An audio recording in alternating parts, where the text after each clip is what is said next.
Recording in progress. Oh, are we doing all from the beginning?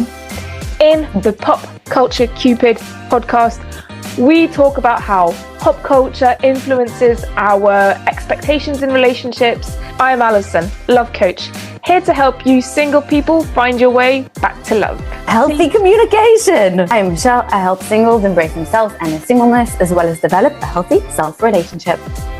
We bring some juicy stories from our own love lives and dating, and it gets pretty interesting. Be focused, we're going to be to the point, and no digressing. Self-awareness. Follow, share, subscribe, enjoy. And like and comment. If it's shockingly bad, we just re-record another one. Yeah. No, I think there's some good stuff that you can just nitpick. Alison, way in the future from when this was recorded, we are changing the format, and so some episodes, whilst we're kind of finding our bearings, may not have the same introduction, so please bear with us. We'll make it work, and enjoy the episode. But it's funny because and now thinking about it, I'm just kind of like, there are some actors where I don't have crushes on them, but Chris Evans, for example. I love Chris Evans. Yeah, exactly. But and it's a hard fight. Like these days, these hot male celebrities, like they're all coming out with these horrible abuse stories. Anyway. But even it's to a point where even JT knows, like, some of these male celebrities, like, your JT just got a DWI, so not your JT. The real JT got pulled over for drunk driving. Right, who's JT? You didn't know this? Justin Timberlake. Oh my God, Justin Timberlake. Oh yeah, I forgot about him. My God. He got a DWI. Okay, I mean, it's not good, but it's not, physical abuse either. No, I know, but still. He apparently is like the worst husband in the world, cheating. Oh no, it's not him. It's the guy from Maroon 5 who keeps cheating on his wife. Oh, Adam Levine. Yeah. Very disappointing. I liked Adam Levine. You see, that's why well, not the only reason why, but one of the reasons why I don't believe in glorifying celebrities is that they're usually shitty human beings, or they're just like so stuck up and self-centered. What's the word? Oh, self-important. Yeah, but this word, what is it? Egotistical. That as well. when you're so self-centered and you only think about yourself and you only talk narcissistic. Good word. Yeah. Oh my God. Yeah, and they only end up like just letting you down. So it's like, yeah. So what's the point? I mean, like, I find it ridiculous when so many people are just over the head bonkers or crazy over this person they've never met, and like the craze after One Direction, or where people vote for who Taylor Swift is voting, as if she's like the big political expert. Like, people look at these celebrities for their opinions on matters that are just like, you wouldn't ask the person selling your groceries what their opinion is on different, then why, just because they're actors and they're famous doesn't mean they know what they're talking about. They usually don't. Yeah, and but it's also, they might know what they're talking about in the sense that they are probably maybe educated people that have looked into it and things like that. But it's just you don't vote for the same person as Taylor Swift votes for, not because she's uneducated or whatever. It's because her life is so completely different to yours. Yeah. You vote according to your needs and what you feel. And this multi-millionaire pop star, probably billionaire, she was in Lyon last week. She had two concerts. Fun. Yeah, she was. And she had two concerts. Not that I like her or anything. Yeah, I feel she's a good, like, I only see good press about her, about she's a good human As being. far as female role models go, I think she's better than a lot of the others. Yeah, she's one of the ones to look out for. It's just she's not my type of music. She brought in more money for 2 nights of concerts than this huge festival of light events that happens every year over 4 nights. Wow. Incredible. And so, I mean, I have nothing against. I Hats only off. have for Taylor Swift. Yeah, that's fine. But like, you shouldn't blindly listen to someone without, doing your research, without, I don't know. I feel like people are so quick to not just vote, but also like change their style or act certain ways or behave and mimic your favorite person or whatever it is, just because it's them. Everyone saw them going with a Balenciaga bag. The next day, everyone's buying that Balenciaga bag. And you don't, you just follow blindly because that's what your celebrity's doing. Without really trying to decide what you want and what suits you and what's best for you. And it's also all of these, Adam Levine and things, like women who get heartbroken because they find out that he's a cheater and things like that. And just like, this should not have a big impact on your life. Like, no. Same when it comes out.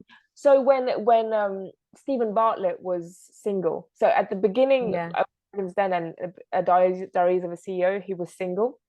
And it's just like, and when it turned out that, so when he met someone, his yoga practitioner girlfriend, a lot of women was like, I'm so sad, like he's now in a relationship, blah, blah. Oh yeah, because you had such a big chance. And other women commenting just like, he needs to be happy, leave him alone. It's just like, this should not be part of your lives. Like, it doesn't matter. An embarrassing crush becomes even more embarrassing when you really feel like you have an actual chance with that person. They would actually, like Prince Harry type of thing. Not in the way that you're not a good person or you're not worthy of it, but just in the way of like, oh my, yes, Prince Harry, or oh God, lots of reasons why you should be embarrassed about having a crush on Prince Harry. But let's say Prince William, or Brad Pitt, Charles, or that's even more embarrassing. But no, I mean, when you really believe that you have a chance with someone who's like absolutely no way he could ever possibly even know who you are, then that's embarrassing. I agree. But again, anytime a crush makes you do stupid, crazy things or prevents you from using your brain and really thinking about what you're doing and deciding for yourself and not deciding based on that person, it kind of becomes kind of dangerous, I think. But like, it's scary how some people have such influence on us. Did we talk about I've forgotten her. Oh, Hailey Khalil. I don't think so. Okay, you know who she is? No, am I supposed to? I feel, haven't we talked about her before? Okay, so she's this YouTuber. Okay, she's this YouTuber. So she used to be a model. She's so funny. She's not Halle Bailey. Hailey Bailey. Keep showing me Halle Bailey. Hailey. Or you can put Khalil, because she has 2 like pseudonyms, and I'm not sure which one is her birth name. And okay, what about her? I'll look her up. Hailey Khalil. If you look at Hailey Khalil, HALEY. Oh, here we go. American Khalil. Model. Yeah, so she's beautiful, and her whole I know who she is. I've seen videos of her. Okay. Yeah, I may have sent her. Anyway, she is somebody, so I don't know exactly what happened. She's the model who was talking about how you shouldn't compare yourself to her because she has, a lot of makeup and people around her, whatever. Yeah, she does that. Most of her platform is just her kind of trolling her fans and making stupid jokes. But she also says about, you need to, I do this for a living, of just, you can't compare yourself to me. And She's fantastic. But she got stalked. Really? Yeah. Ooh. And so there's this whole thing about, is it somebody trying to human traffic her, or is it somebody who got like this crush? And Drew Barrymore got stalked as well. And it's just like, you know, and I think it happens to these normal-ish people who kind of lose it. And that's, you know, you want to make, you know, make sure that doesn't happen. You know, the whole TV show I think they're coming with a sixth season of, you know, everybody kind of started off with, you know, the beginning of his story of just, you know, finding out information on her and then making sure he shows up at her workplace and things like that.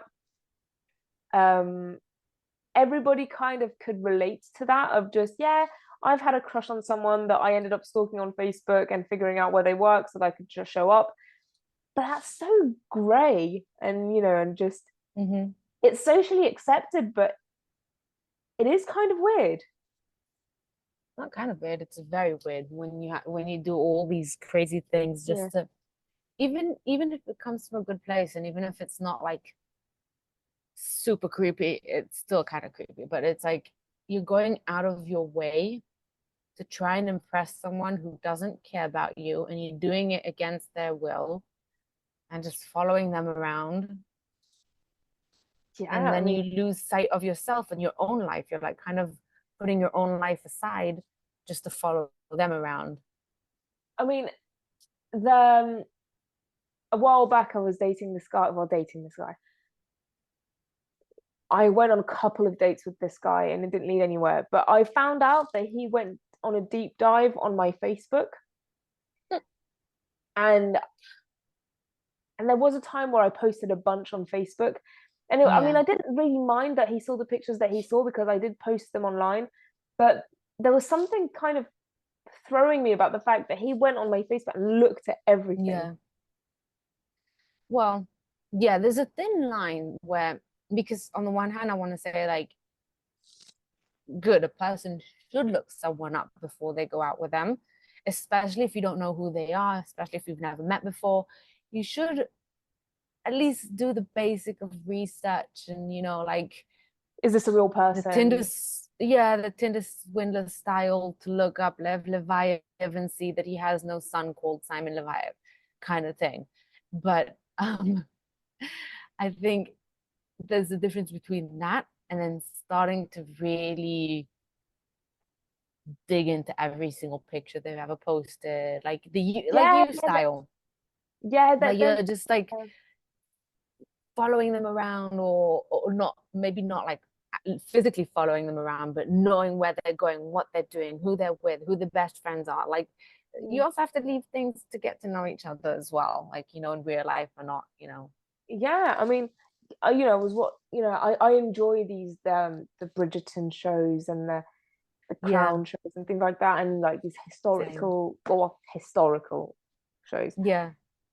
But then they come to a point where some people lie about being the prince and some people lie, and it's just, you know, and at that time you didn't have Facebook to look up the picture of the prince, you know. Yeah. And it's just, I didn't, you know, nothing philosophical, but it's just, yeah, some people do lie about their identity. And I didn't really date this guy, but like saw this guy a couple of times. And this was out of stage where I wasn't looking for a relationship and things like that. I was just making sure people were real people.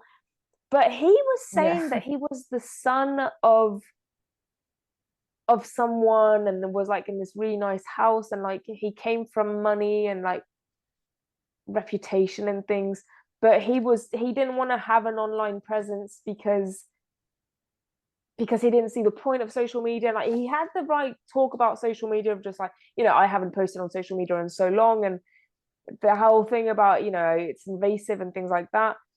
And he had this whole story about who he was and who his father was. And I just started looking online, and I couldn't really find anything to contradict what he was saying, but it was in such a weird way that I was just like, there's nothing contradicting it, but there's nothing really confirming it either, which was really weird and off-putting. And it, you know, it just didn't work out. It didn't fit. And I was telling JT about it recently, and I ended up looking him up just to show him. Turns out that since then, articles did show up about who he was and who his father was. So it seems to have been the truth. But I was just, it was interesting. Weird. This weird thing where, you know, you want to, yeah, check that the person is legit, but also not go too far. And, you know, what do you want to give credit to and not give credit to? Anyway, very strange world we live in. We do. You can become so paranoid about like the smallest things, and yeah, you just have to learn how to trust yourself and your instincts. And when you do that, then it's sort of, you get the vibes, and you just realize when someone is trying to shit around with you or lie to you or exaggerate certain things just to impress you. Crushes. Oh, crushes. I even have more embarrassing crushes. I have a handful of them. They make you do, well, I don't know. In a way, I'm sort of glad to have that out of my system. And I think it's something that a lot of times we need to cope with, like,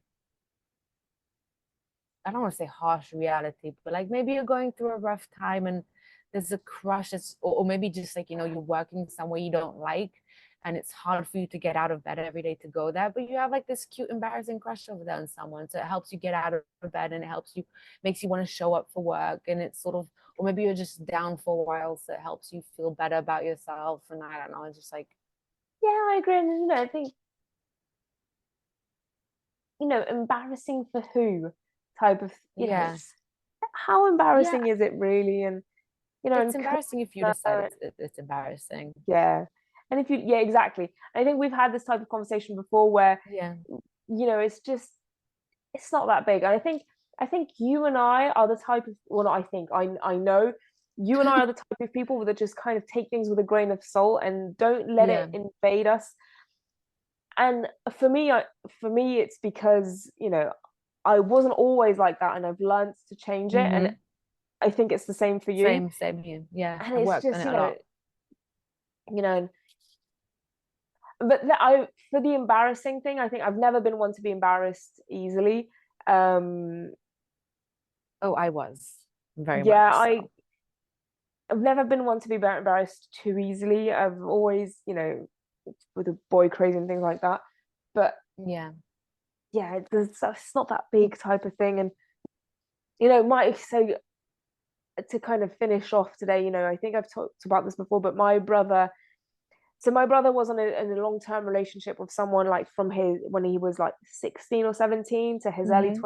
So, you know, an important time of his life. And it ended up, his relationship ended, and it, you know, it didn't really overlap with his next and current relationship, but, you know, he did kind of leave his ex-girlfriend for the new girlfriend. You know, it was a bit grey type of thing. So not amazing, you know. And a couple of years down the line, he was telling me how he didn't appreciate how people in the badminton world were talking about him, and that, you know, he's been away for 2 years in Australia with the new girlfriend, and now he's back and he feels like people are watching him. And I was like, you honestly, if people are talking about your life 2 years after the fact, like, I'm sorry, but you are no one. Like, you're not, you are just this neighbor. I think we've spoken about this before. And just like, you need to just let go of it. And he was just like, you're right. I was like, they need to get a life. Yeah, if, you know, you need to not care about what people think about you. But if they are talking about what happened with these like nobody people 2 years after the fact, when both of you are in happy relationships since then, like, I wouldn't care what that type of person thinks of me. No. Like, I would care, you know, I would care what you think about me. I would care what JT thinks about me, what my brothers think about me. Like, there are some people that I will care what, you know, give some importance to what some people think about me. But what these people think about me, your lives are so boring.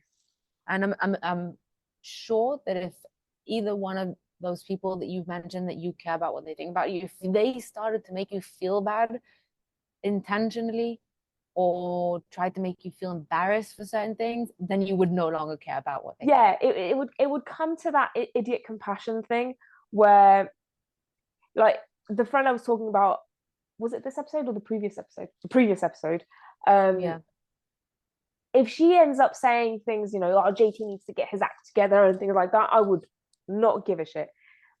I think if you would say things like careful, with this type of thing, there's a way of saying it, because it's a horrible, but I value your opinion because I know that there's a way of thinking about it, and it's, you're not going to just, for her, I think she would just provoke drama for provoking drama, whereas this, I think it's not idiot compassion.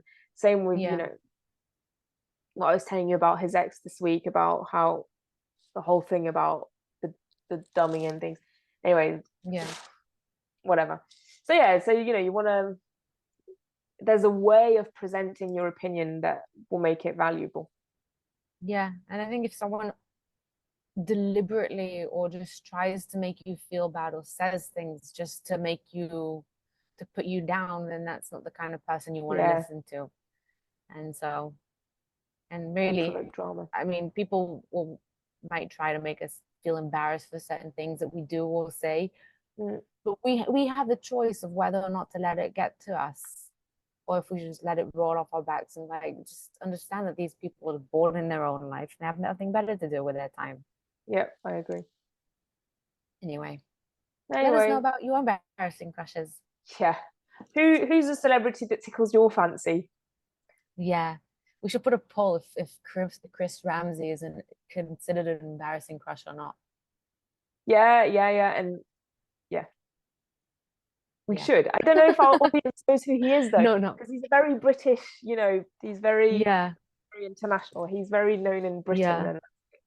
And but let's try and tag him in this and see, how he reacts. Well, not tag him because he's not too much on social media. Tag his wife, see what she says. Should. Check it out. Bye, everyone. Okay. Bye-bye.